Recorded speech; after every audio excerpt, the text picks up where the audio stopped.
Hola, es un placer tenerte aquí. Antes de comenzar, suscríbete al canal y dale like al vídeo. Todo empezó con una sensación que no sabía nombrar, algo raro, como una presión en el pecho que me despertaba cada mañana antes incluso de abrir los ojos. No era tristeza, tampoco miedo exactamente, era como si mi cuerpo supiera algo que mi cabeza todavía no podía entender. Me levantaba con el estómago revuelto, los hombros en tensión y una especie de ansiedad silenciosa que no lograba explicar. Intentaba convencerme de que era el estrés, la rutina, las preocupaciones normales de cualquier madre, de cualquier esposa.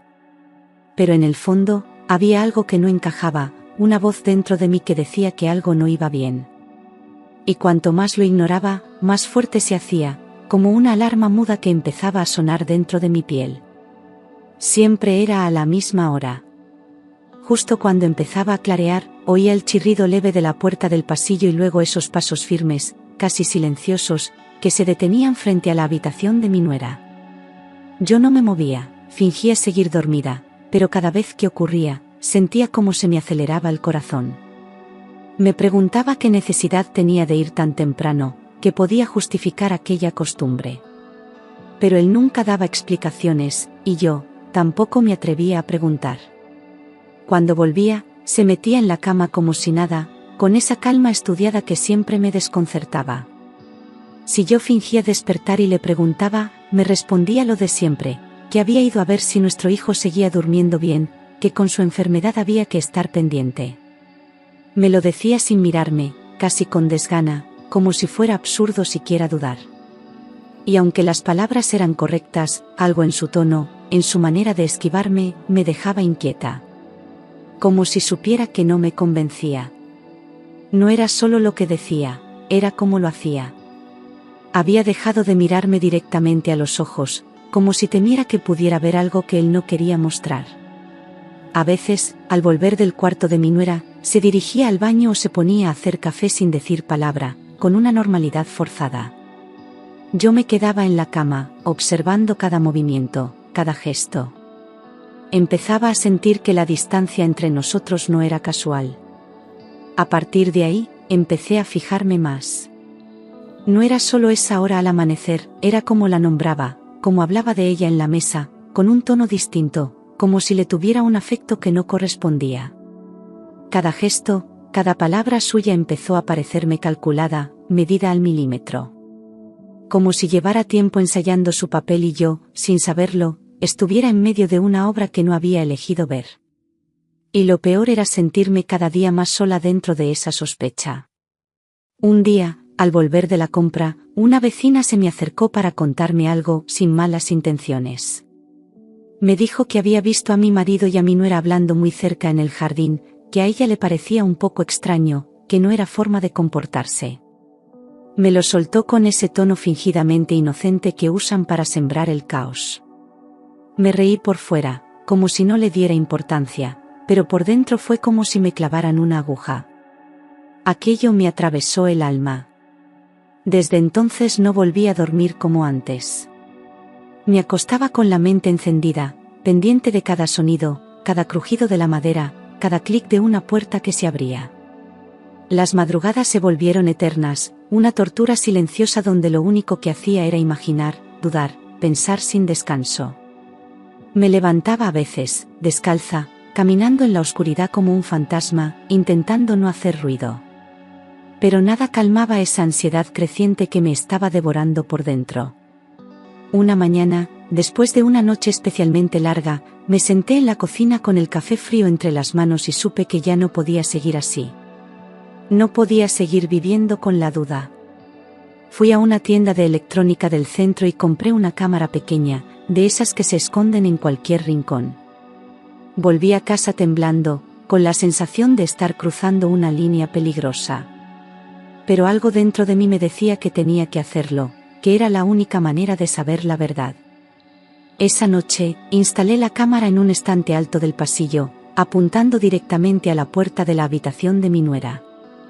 Volví a la cama con el corazón desbocado, como si estuviera cometiendo un delito. Cada minuto que pasaba me parecía una eternidad, y no dormí nada, esperando que el aparato captara algo, cualquier cosa. Imaginaba 1000 escenarios distintos, desde los más inocentes hasta los más oscuros. Y cuando por fin amaneció, me senté frente al ordenador con las manos heladas. No sabía muy bien qué esperaba ver, pero desde luego no era lo que apareció en la pantalla. No hubo abrazos ni besos, ni ningún gesto fuera de lugar entre ellos. Lo que vi fue algo mucho peor, algo que me heló la sangre al instante. Mi nuera entraba en la habitación de mi hijo mientras él dormía profundamente, y en la mano llevaba un pequeño frasco transparente. Lo destapó con cuidado, como si lo hiciera cada día. Con una calma aterradora, vertió unas gotas del frasco en el vaso de agua que siempre dejábamos en la mesilla. Miró a mi hijo unos segundos, sin expresión, y luego salió de la habitación como si no hubiera hecho nada extraño. Me quedé paralizada frente a la pantalla, intentando encontrar otra explicación, una razón lógica. Pero en mi interior ya lo sabía, eso no era normal. Eso era algo que no debía estar pasando. Pero lo que realmente me dejó sin aliento fue ver que, al fondo del pasillo, mi marido estaba allí. No entró en la habitación, solo se quedó de pie, mirando en silencio, sin hacer ningún gesto. No parecía sorprendido ni preocupado, como si supiera perfectamente lo que ella estaba haciendo. Su quietud decía más que cualquier palabra. No era un error, no era una casualidad, era complicidad. Cuando ella salió del cuarto, se cruzaron una mirada breve, tensa, cargada de algo que no supe nombrar. Y entonces se la sintió, apenas un leve movimiento con la cabeza, casi imperceptible, pero claro como el agua. Como si eso confirmara que todo había salido según lo planeado. Me llevé la mano a la boca, incapaz de procesar lo que acababa de ver. Algo en mí se rompió en ese instante. Mi mente intentaba encontrar explicaciones, aferrarse a cualquier lógica que no implicara lo que parecía evidente. Pero no había forma de justificar aquella escena. ¿Qué estaban haciendo con mi hijo? ¿Por qué ese frasco? ¿Por qué ese silencio entre ellos? Sentí un nudo en el estómago, una mezcla de rabia, miedo y una tristeza tan profunda que me dejó sin fuerzas. No podía ser verdad, pero lo era. Volví a revisar el vídeo, cuadro por cuadro, buscando algún detalle que pudiera haber pasado por alto. Me detuve en la etiqueta del frasco, amplié la imagen, y aunque no estaba del todo nítida, una palabra me golpeó: metamizol. Supe que no era algo que se diera sin receta, y mucho menos sin control médico. Todo indicaba que lo estaban envenenando, lentamente, sin que él lo supiera. Y lo más terrible, con total tranquilidad. Intenté pensar que quizás era parte de un tratamiento alternativo, algo que el médico había aprobado y yo no conocía. Quise creer que existía una explicación lógica, algo que calmara esa angustia que me estaba consumiendo. Pero al revisar los informes médicos de mi hijo, no había mención de ese compuesto. Nadie lo había recetado, nadie lo había autorizado. Y entonces entendí que no había excusas. Solo mentiras. Volví a mirar sus rostros en la grabación, esta vez deteniéndome en los gestos, en los detalles. No había culpa en sus ojos, ni nerviosismo, ni dudas. Era una rutina para ellos, algo que hacían con la misma naturalidad con la que se sirve un vaso de agua. Esa frialdad me golpeó más que cualquier palabra. No solo lo estaban haciendo, lo llevaban haciendo desde hacía tiempo. Mis manos empezaron a temblar sin control, y tuve que cerrar el ordenador para no romper a gritar. Me levanté, caminé por la casa como un alma en pena, sin saber qué hacer ni a quién acudir. El mundo se me vino abajo en silencio, y lo peor era no poder contarle a nadie. Me sentía prisionera en mi propia casa, atrapada entre la duda y el horror. Ni siquiera me atrevía a llorar en voz alta.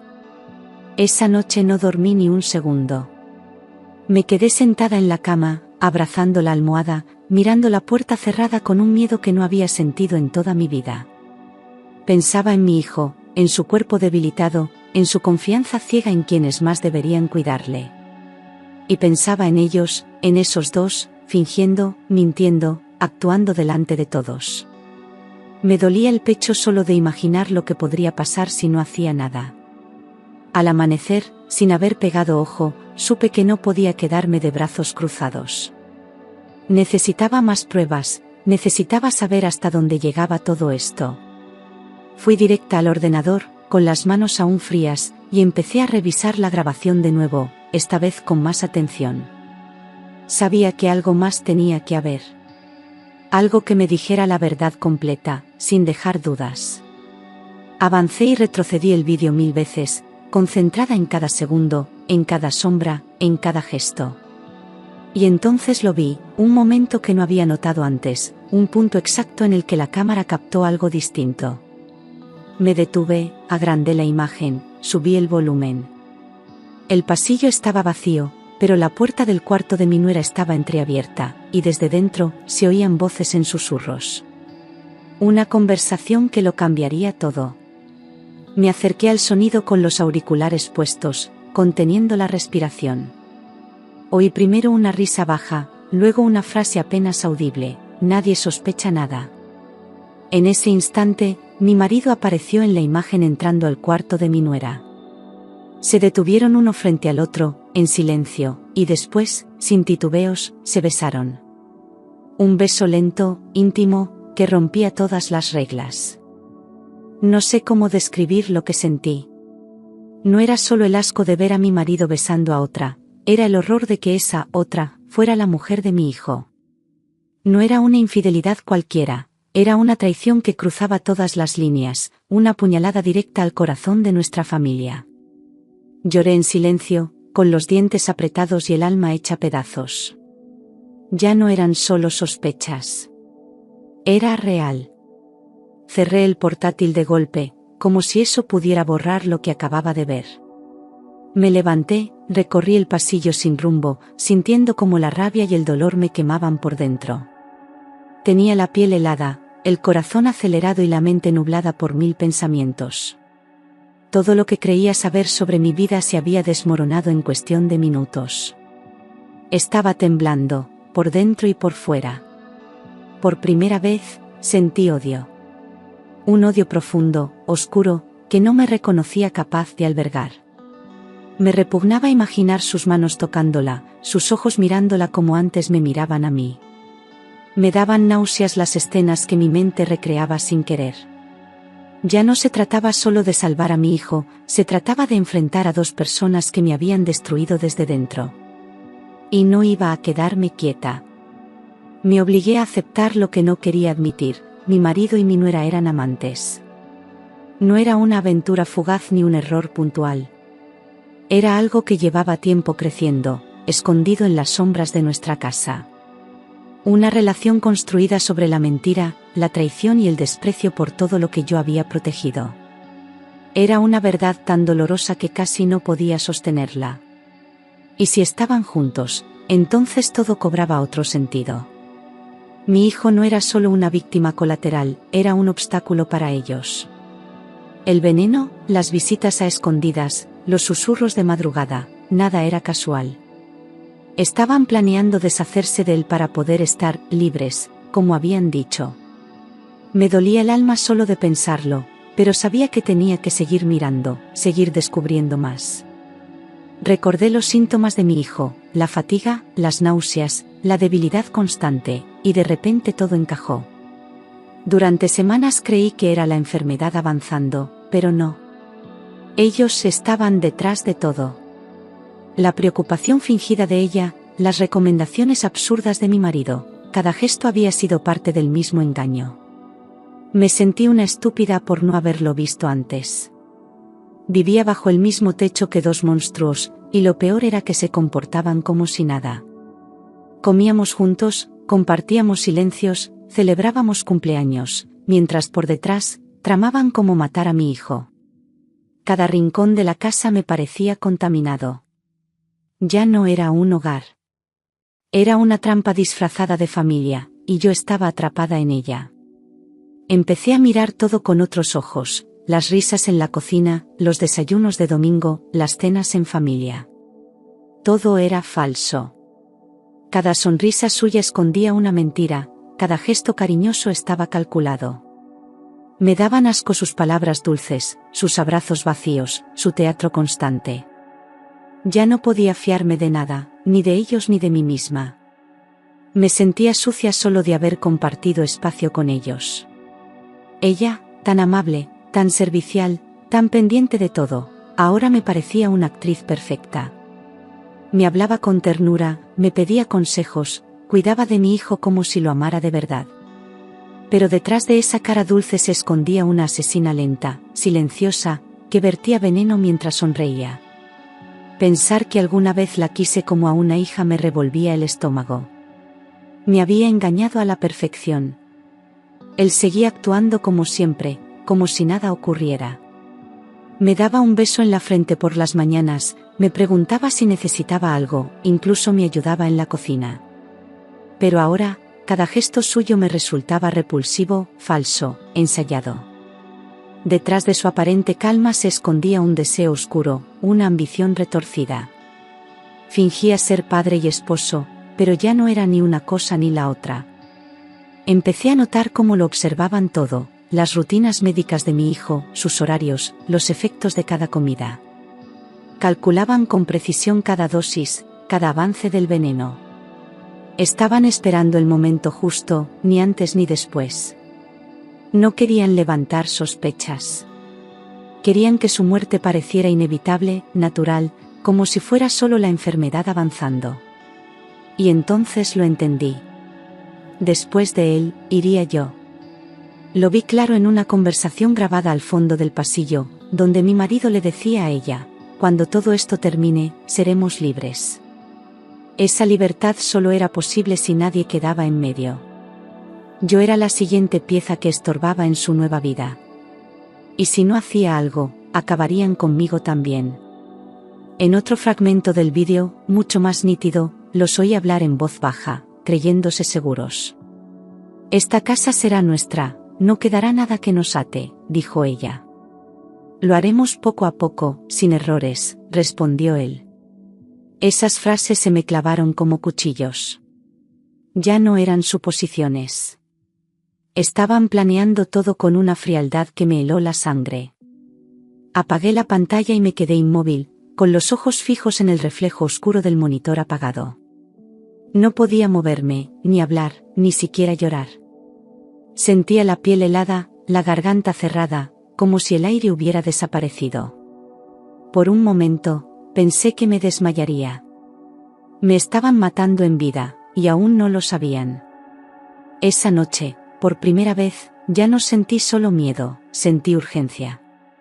Tenía que proteger a mi hijo, aunque no entendiera nada, aunque no pudiera explicárselo. Tenía que ganar tiempo, fingir normalidad, pero moverme rápido. Ya no bastaba con mirar y grabar, necesitaba actuar. Y empecé a trazar un plan en silencio, sin compartirlo con nadie. Al día siguiente, pedí cita con nuestro médico de cabecera. Fingí que era solo una revisión de rutina, algo preventivo. Me miró extrañado, porque yo nunca pedía cita para mí, pero no hizo preguntas. En la consulta, cerré la puerta con llave y le pedí que me escuchara. Le conté solo una parte, la justa para que entendiera la gravedad del asunto. El médico me miró con una mezcla de sorpresa y preocupación. Le hablé del frasco, del deterioro inexplicable de mi hijo, de los vídeos que no me atrevía aún a enseñar. Me pidió una muestra de sangre de inmediato. Me temblaban las manos al sacar la jeringuilla, pero lo hice. Y al entregársela, le supliqué que fuera rápido, que no dijera nada a nadie. Al día siguiente, me llamó antes del amanecer. Su voz sonaba seca, seria, casi asustada. Me dijo que la muestra revelaba restos claros de una sustancia tóxica no prescrita. No había dudas, mi hijo estaba siendo envenenado. Me senté en la cama, incapaz de hablar, y por fin sentí que ya no estaba sola en esta pesadilla. Ahora tenía una verdad médica de mi lado. El doctor fue claro, no podía volver a enfrentarlos aún, ni mostrar sospechas. Me pidió que fingiera normalidad total, que no cambiara ni una palabra, ni una mirada. Me rogó que no durmiera en la misma habitación que mi marido si podía evitarlo. Y sobre todo, que no comiéramos lo mismo. Aquello ya no era solo un crimen. Era una cuenta atrás. Esa misma tarde, mientras todos dormían la siesta, instalé una segunda cámara en la cocina. La coloqué entre los libros de recetas, apuntando hacia la encimera donde ella solía preparar la comida de mi hijo. Era mi única forma de saber hasta dónde llegaban. Fingí tranquilidad, sonreí durante la cena y seguí cada gesto de mi marido con una calma que no sentía. Por dentro, solo pensaba en sobrevivir. 2 días después, revisando la grabación, la vi hacerlo otra vez. Mi nuera abrió un pequeño frasco metálico, distinto al anterior, y vertió un polvo blanco en la sopa que preparaba para mi hijo. Movía la cuchara con cuidado, mirando a su alrededor. No parecía nerviosa, ni siquiera culpable. Solo concentrada, como quien sigue una receta exacta. Esa noche, preparé la mesa como siempre, con los mismos platos, las mismas servilletas, la misma rutina de todos los días. Fingí no saber nada, ni sospechar. Cuando ella se dio la vuelta, cambié los platos sin que nadie lo notara. Dejé el envenenado frente a mi marido y el otro, limpio, delante de mi hijo. Luego me senté, respirando despacio, como si nada hubiera pasado. Durante los primeros minutos, todo parecía normal. Comieron en silencio, mientras yo apenas podía tragar. Entonces, él empezó a tocarse el cuello, a respirar con dificultad, el sudor cayéndole por la frente. La cuchara cayó de su mano y su mirada buscó la mía. En ese momento lo supe, había probado su propio veneno. No sentí pena, solo un frío absoluto. Mi nuera gritó su nombre, corrió hacia él, fingiendo desesperación. Yo no moví un dedo. La observaba, intentando adivinar si de verdad sufría o solo actuaba. Sus manos temblaban, sus ojos parecían sinceros, pero ya nada en ella podía engañarme. Mi marido se desplomó en el suelo, con la respiración entrecortada. Y yo seguía ahí, quieta, viendo cómo la justicia se abría paso sola. El sonido de los gritos llenó la casa, el eco de su nombre resonaba por las paredes. Ella intentaba hacerle reaccionar, pero era inútil. Yo me limité a observar, a grabar la escena con la mente, sin pestañear. Por fin estaban sintiendo una mínima parte del miedo que me habían hecho vivir. No levanté la voz, no lloré. Solo esperé. Cuando por fin pude hablar, marqué el número de emergencias con un tono de angustia perfectamente ensayado. Dije que mi marido se había desmayado, que necesitábamos ayuda urgente. Fingí nerviosismo, incluso lágrimas. La operadora me aseguró que la ambulancia venía en camino. Mientras tanto, ella no paraba de llorar sobre su cuerpo. Y yo, en silencio, solo deseaba que llegaran rápido, pero no por él. Los paramédicos irrumpieron en la casa pocos minutos después. El aire se llenó de ruido, de órdenes cortas, del sonido metálico de los instrumentos. Yo me mantuve a un lado, con los brazos cruzados, mirando sin decir palabra. Él seguía inconsciente, con un color gris en la piel. Cuando se lo llevaron, ella quiso subir al vehículo, pero uno de los sanitarios le pidió que se quedara. Yo asentí.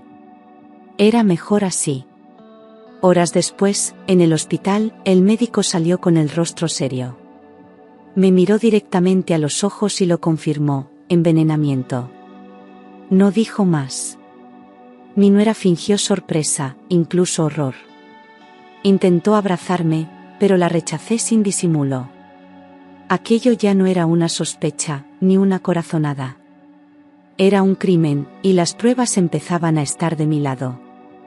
Esa noche, cuando todos dormían, reuní las grabaciones en un pendrive y las llevé a la comisaría. No dije una palabra de más, no lloré, no pedí comprensión. Solo entregué el material y esperé. El agente que me atendió miró los vídeos con el ceño fruncido y me aseguró que se encargarían de todo. Al salir de allí, por primera vez en semanas, sentí que podía respirar un poco. 2 días después, la policía vino de madrugada. El sonido del timbre rompió el silencio de la casa y los pasos pesados retumbaron en el pasillo. Arrestaron primero a mi nuera, que intentó resistirse, gritando que era inocente. Mi hijo, débil, se despertó asustado sin entender nada.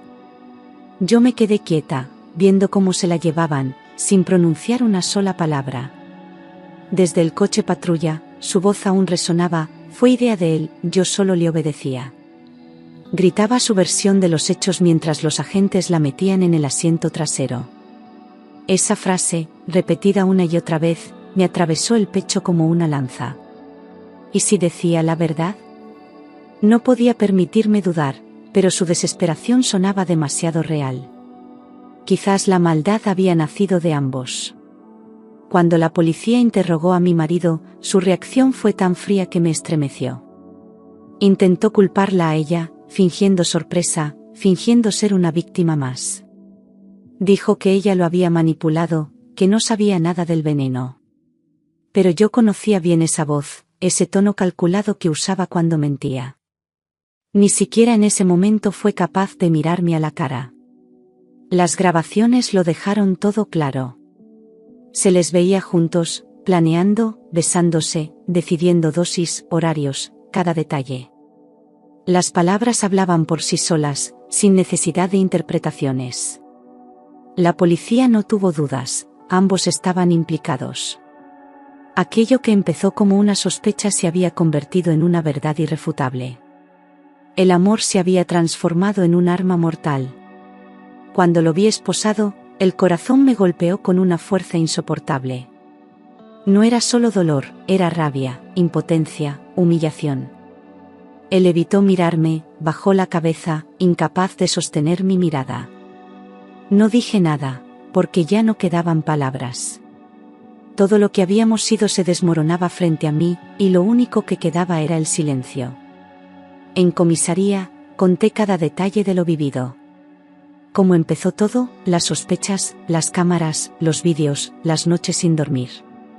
Mi voz temblaba, pero no me detuve.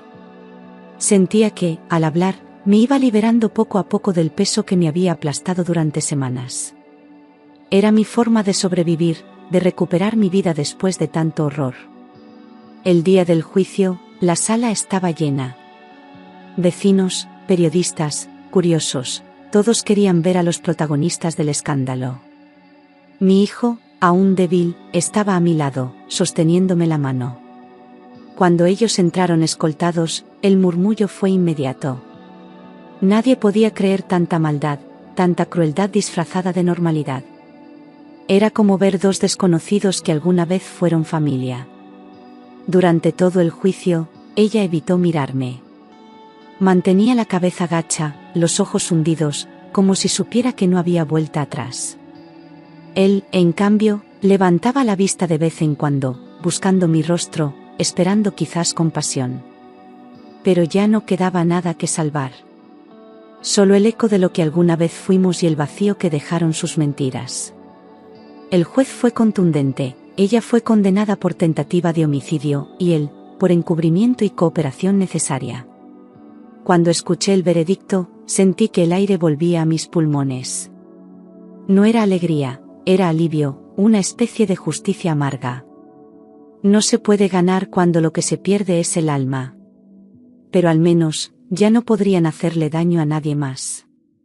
Pasaron semanas de tratamiento hasta que mi hijo empezó a mejorar. Cada día era una pequeña victoria, una comida entera, una sonrisa, un paseo corto por el jardín. Lo veía respirar y me parecía un milagro. Los médicos decían que había tenido suerte, pero yo sabía que no era suerte. Era el resultado de no rendirme, de haber elegido luchar cuando todo parecía perdido.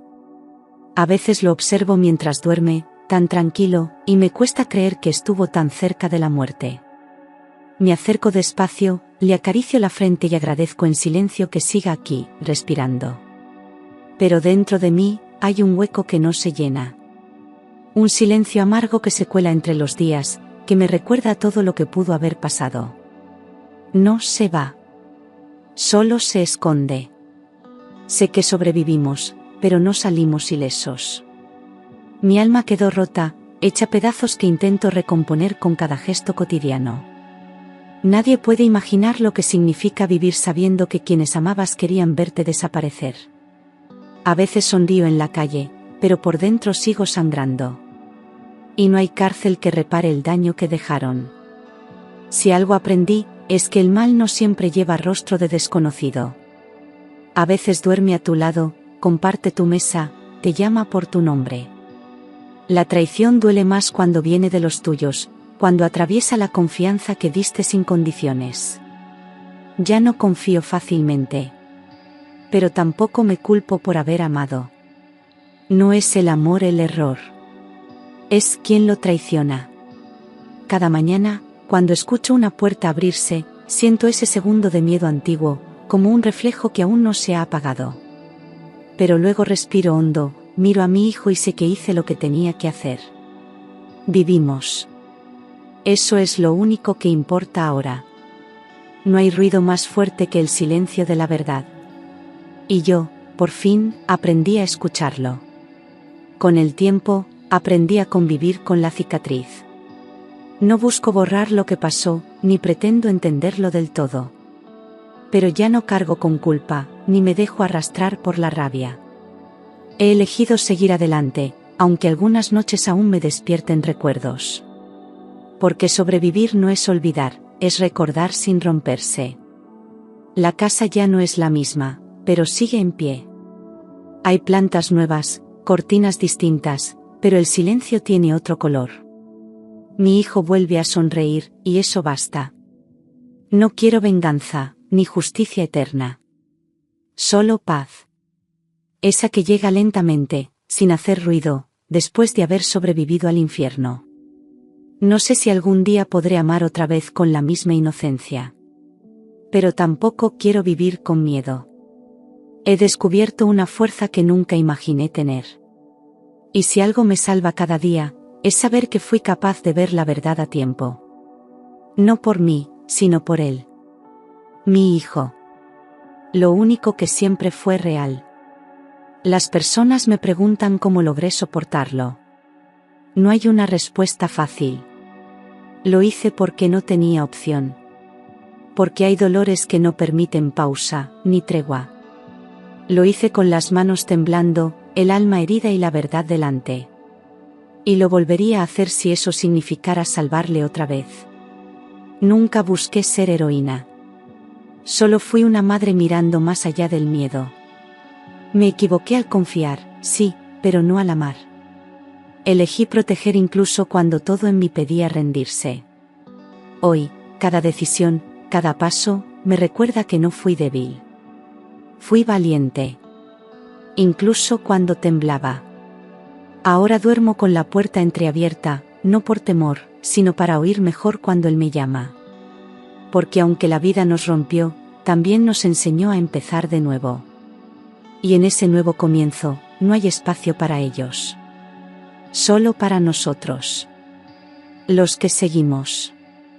Los que resistimos. Los que estamos vivos. A veces, cuando el viento sopla fuerte y golpea las ventanas, me sorprendo pensando en ellos, en lo que habrían sido capaces de hacer si no los hubiese descubierto. Me pregunto si en algún momento sintieron culpa, si alguna noche se despertaron empapados en sudor al recordar lo que planearon. No lo sé, y quizás prefiero no saberlo. Hay verdades que no merecen ser conocidas. He aprendido a vivir con la ausencia, a llenar el silencio con cosas pequeñas, el canto de los pájaros al amanecer, el olor del café recién hecho, la voz de mi hijo llamándome desde el jardín. No necesito más. Después de tanto horror, la vida simple se ha convertido en un refugio. A veces me parece que la felicidad siempre estuvo ahí, esperando a que me atreviera a verla. Guardo las grabaciones en una caja cerrada, en el fondo del armario.